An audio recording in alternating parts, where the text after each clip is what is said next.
I sometimes like to go to Goodwill, most often for VHS tapes, as I am a collector of VHS.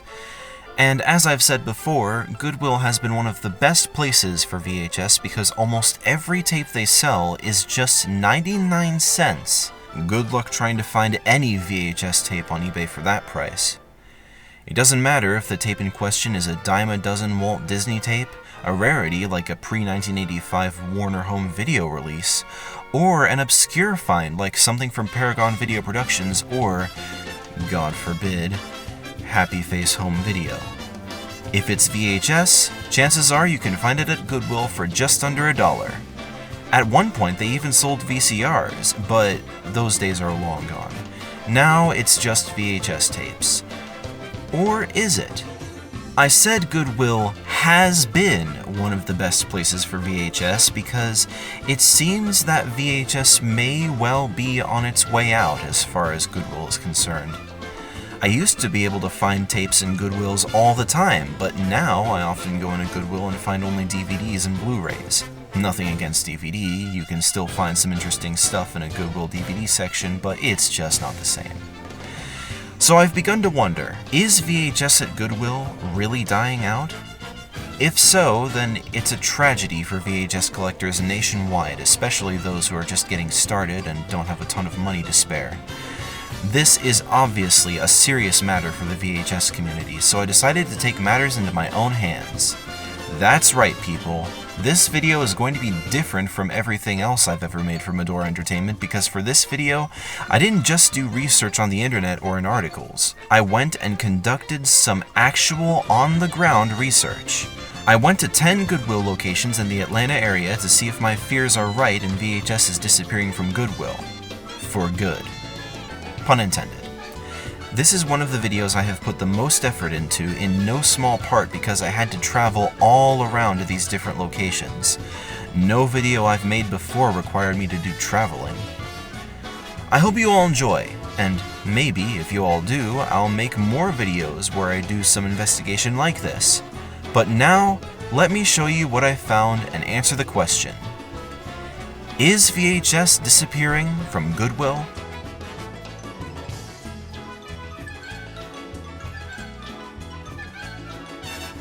As I said, I went to 10 Goodwill locations throughout the Atlanta area to conduct my research.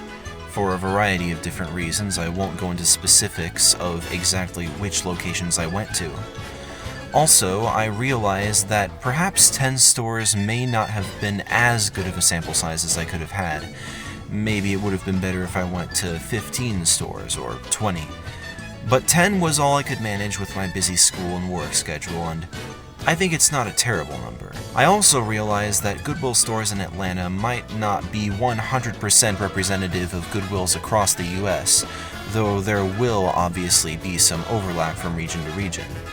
With all that in mind, let's see what I was able to find, or not find. Let's start with location number 1, which was located near a pretty touristy area and was nicely maintained. I did find some VHS tapes here, but not only were there not very many of them, but the ones that were being sold as DVDs rather than VHS, meaning they are no longer being sold in a separate category at this location, and that I paid a little bit of a premium for this copy of The Lion King, though admittedly this was still far cheaper than what you'd find this on eBay for, even with the higher price.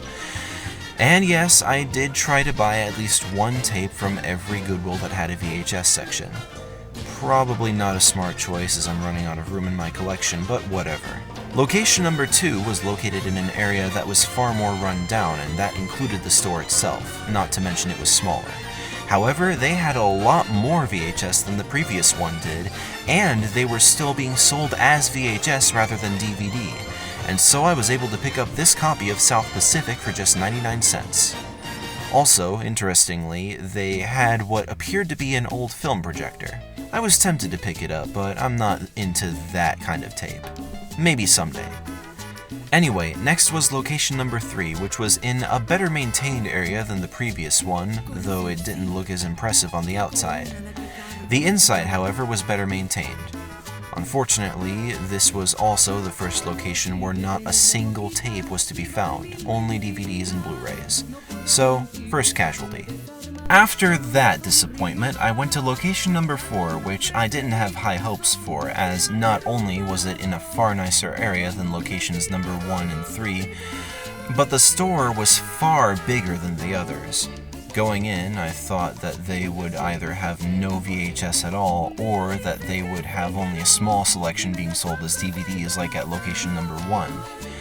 Thus, I was pleasantly surprised to find that they not only had VHS, but they had the best selection I'd found yet. So I decided to snatch up not 1, but 2 tapes, including an original FHE Kids release of Baby Mozart. They also had an original copy of the first Baby Einstein tape, and I was tempted, but I didn't want to go too crazy. Then there was location number 5, which, like number 2, was located in a more run-down strip mall. But, unlike number 2, it was on the larger size, and I was familiar with it, as I had been there a few times before my research. So I knew what to expect, which was that, indeed, this location had VHS tapes. Quite a lot, I might add. In fact, when I went there, it had even more for sale than location number 4 did. I picked up my very first UAV release here, and wanted to get the Pride of St. Louis too, but I ended up getting a waffle maker instead with the UAV tape, because why not? And no, the waffle maker has nothing to do with this. I didn't use the tape to make waffles or anything, I just wanted a waffle maker. It's also worth noting that the last time I went to location number 5 before my research, I found that it was the first Goodwill I had seen in years selling VCRs. So I picked up this really nice JVC unit, which was an upgrade from the hardy but rough late Philips model I was using before. When I went to location number 5 for my research, however, they no longer had VCRs, only DVD players. Anyway, next on the agenda was location number 6, which, like number 4, was located in a more upscale area. It was also about as large or even larger than number 4, so I thought it would be a 50-50 shot whether they would have VHS or not. As it turned out, they did, and not a small amount either. I found a Richard Simmons tape here, which was, to me, the obvious choice. Except I ended up paying not $1, but 52 cents for the tape because of a discount that was applied to my purchase. 52 cents for a Richard Simmons tape. To me, that kind of value is inarguable. And I also found this neat little photo printer which also prints CD labels, which would be great if I used CDs regularly. Unfortunately, I haven't burnt my own CDs in years, so I felt no need to pick this printer up. Next, location number 7 was in a similarly upscale area to the last one and was almost as big. It was also pretty fancy and quaint looking for a Goodwill, complete with window displays of Halloween costumes. I visited all of these Goodwill locations in September. Walking through it almost felt like walking through a Tuesday morning, if anyone remembers that chain. Unfortunately, though it had VHS, it was slim pickings. However, among the few tapes they had was an early 80s release of Ben-Hur, over 3 hours long and distributed over 2 tapes. And these weren't just plastic clamshell cases, but early cardboard ones. In fact, these were so old that the logos on the cases were for MGM CBS Home Video and CBS Video. Yep, this was pre-MGM UA Home Video. Upon inspection, the tapes themselves did have the MGM UA logo, but the fact that the cases themselves had the older logo is incredible. I think it's pretty safe to say that, given this bundle was altogether, again, 99 cents, Goodwill number 7 had no idea what they were selling in the slightest, even considering the rough cosmetic condition. And no, the plastic wrap was not original, if said rough condition even before unwrapping is anything to go by. Oh, also I saw this cool fax machine which still had paper loaded inside it. But I digress. Location number 8 was situated in a somewhat more run-down area, but I had been to this Goodwill once before and I thought I remembered seeing a few tapes here. This area was also more multicultural than that of locations 2 or 5, so I expected that I might find some interesting stuff here. what I ended up finding was indeed interesting, but not in the way I expected. At first, I thought there were no VHS tapes at all, but on closer inspection there were a few, though most of them were without sleeves or cases, which was a tragedy. However, like at location number 1, they were not being sold as VHS. But what's really strange is just what they were being sold as. Namely, they weren't being sold as DVDs like at location number 1. You know what they were being sold as? Wait for it. Office supplies. Yeah. Office supplies. Video cassettes are office supplies, according to this Goodwill. You can't make this up. At least The Lion King being sold as a DVD kind of made sense, since both VHS and DVD are home media formats. I mean, the tape wasn't as expensive as if it were being sold as a DVD, so I guess I can't complain much, but still. VHS. Office supplies? Come on. The tape I ended up getting was this Orion Home Video release of Babes in Toyland, which was in this strange MGM case that I had never seen before. I looked into it, and apparently in the mid-80s, MGM did indeed sell blank studio-grade VHS tapes during their Diamond Jubilee. Yeah, I had no idea either. Anyway, the penultimate Goodwill, location number 9, was also in a very multicultural area, though this area was much better maintained than where the previous store was. It also had a rather unusual layout, with a Goodwill Career Center having a separate front door from the store. The store itself had a very different feel, almost like a Marshall's but for thrift items. Unfortunately, this was one of the Goodwills that had no VHS whatsoever, and so the only thing I ended up walking out of there with was a bag of lemon drops. So, second casualty. I suppose, though, that the fact that we've come this far and only 2 of the stores we've looked at are VHS free is good. It could be a lot worse. So then, how did location number 10, the final store I went to, fare? Well, it was definitely in one of, if not the best maintained area I'd seen yet. Given what happened with the previous store, I didn't have high hopes.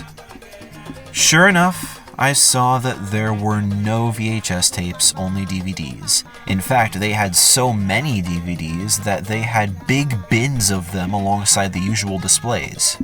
What a shame. Now, let's review what I found. Of the 10 Goodwills I went to, 3 were completely lacking in VHS. Of the 7 stores that did have VHS, 4 of them had a good selection of tapes, while 3 had only a few. And 2 of those latter 3 were not even selling the tapes as VHS, but rather as DVDs or as office supplies. So, is VHS dying out at Goodwill? Well, I think the results reveal that the answer is a bit complicated. VHS is certainly disappearing at some locations, but at others it's still doing just fine. It seems to depend on the store and/or the area it's in. Of course, again, this wasn't as big of a sample size as it could have been, and all of them were in one city, so perhaps it won't be exactly the same where you live. However, there is probably at least a little bit of overlap with most places in the US. I imagine that Goodwills in some more rural locations probably have more videocassettes than those in urban areas. Those in poorer areas probably also have more. Although, as we saw with locations like number 4, that's not always the case. My advice? Just take a look at your local Goodwills and see what they have to offer. Maybe you'll be pleasantly surprised at what you find, like I was. I can't believe we're this close to 10,000 subscribers.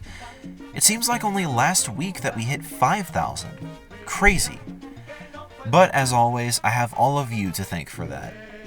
Just when I thought the growth of this channel had stabilized, Medora suddenly saw a huge influx of subscribers following the release of the Baby TV video, which I think is the most successful video in terms of initial viewership I've had in years. At this rate, if more of my videos turn out like that, this channel will be at 10,000 by next week. So, thank you all for your support throughout all these years as we approach Medora's 7th birthday. Again, time flies. And as always, stay tuned. Señores, dicen que soy un